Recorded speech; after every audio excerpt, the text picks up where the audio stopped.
प्यारे बहनों और भाइयों, मेरा नमस्कार स्वीकारो। देखिए, आज हम आपको एक बात बताने जा रहे हैं कि जो 9 ग्रह होते हैं, तो क्या ये ज्योतिष झूठी है या ये सच है।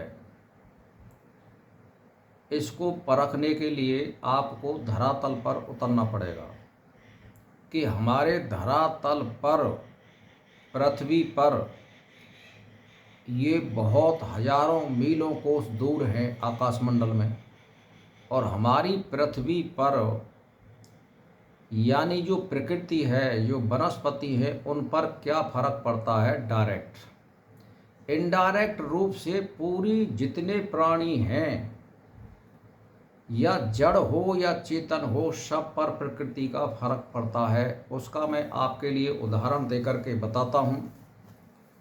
आप देख लीजिए, आपने शंख पुष्पी या शंकाहोली का पेड़, अथवा उसको बेल भी कह सकते हैं, वो देखा होगा आपने। छोटे बताशे के बराबर उसमें फूल आता है, और जहाँ बंजर भूमि होती है या जहाँ कंक्रीट होते हैं, वो अनायास वहाँ पर उग आती है। और वो ज़्यादातर आपको मार्च से, और मान के चलिए आप फरवरी से, मान लीजिए फरवरी से अप्रैल तक वो ज़्यादातर मिलती है।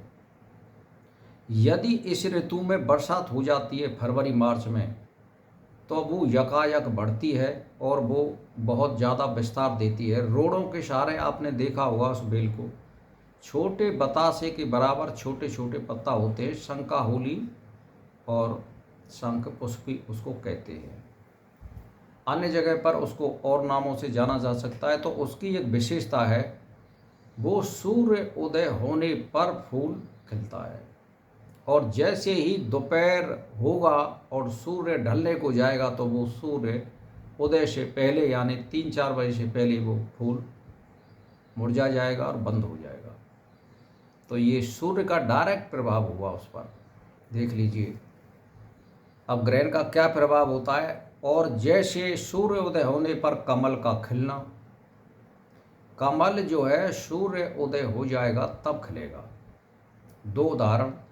तीसरा उदाहरण है, जो कुमुदनी होती है वो सूर्य अस्त के बाद खिलती है, यानी उसका चंद्रमा पर डायरेक्ट प्रभाव है। यहाँ सूर्य का प्रभाव है, माँ चंद्रमा का प्रभाव है। अब आप एक और होती है जिसको हम सूर्यमुखी बोल सकते हैं, उसको जंगली सूर्यमुखी होती है वो, उसके फूल भी सूर्य के पूरब की ओर मुड़ करके खिलते हैं, और वो सूर्य अस्त जैसे ही होगा तो वो फूल बंद हो जाते हैं। ये भी सूर्य का प्रभाव है वहाँ पर, ग्रह का। अब आती है ग्रहण काल में वनस्पति, जो भी वनस्पति होंगी, जब ग्रहण काल पड़ेगा, चाहे वो सूर्य का ग्रहण हो या चंद्र का ग्रहण हो, यानी 19-20 उनमें फर्क आ जाएगा, वो मुरझा जाएंगे। आप ध्यान से उसको देखना, ये प्रकृति का फर्क होता है। अब ग्रहण काल में ही समुद्र का जल स्तर यानी न्यूनाधिक होना, यानी ज्वार भाटा आना, ये पूर्णों के यानी पूर्णिमा के आसपास ही ज्वार भाटा आता है, यानी उथल पुथल होती है समुद्र में। उसका चंद्रमा से संबंध है। जो लोग ये कहते हैं कि ग्रहों का प्रभाव नहीं पड़ता है, मैं उनके लिए ये उदाहरण पेश कर रहा हूँ। फिर आती है पूर्णिमा के दिन, आपने देखा होगा जो पागल होते हैं उनमें उथल पुथल पैदा हो जाती है, यानी ज़्यादा बवंडर करते हैं वो, या ज़्यादा ऊधमबाजी करते हैं, या अनाप शनाप बकते हैं, वो भी चंद्रमा का ही प्रभाव होता है। तो इस प्रकार से जो घटनाएं होती हैं प्रकृति में, ये ग्रहों की वजह से ही होती है। इसीलिए मनुष्य जितने भी इस प्राणी इस पृथ्वी पर रहते हैं, अन्योन्याश्रित, सब पर फर्क पड़ता है प्रकृति का। इसीलिए प्रकृति का हमसे संबंध है और हमें इसको मानना चाहिए, इसका आदर सम्मान करना चाहिए।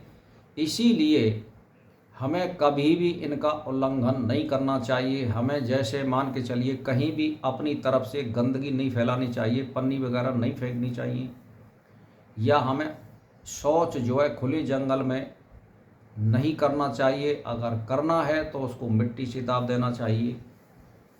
पेशाब यदि करना है तो कोई सड़क के किनारे कभी भी पेशाब ना करे, थोड़ा हट करके करे, जिससे कोई सड़क के किनारे बैठे तो अशुद्ध जगह तो ना हो।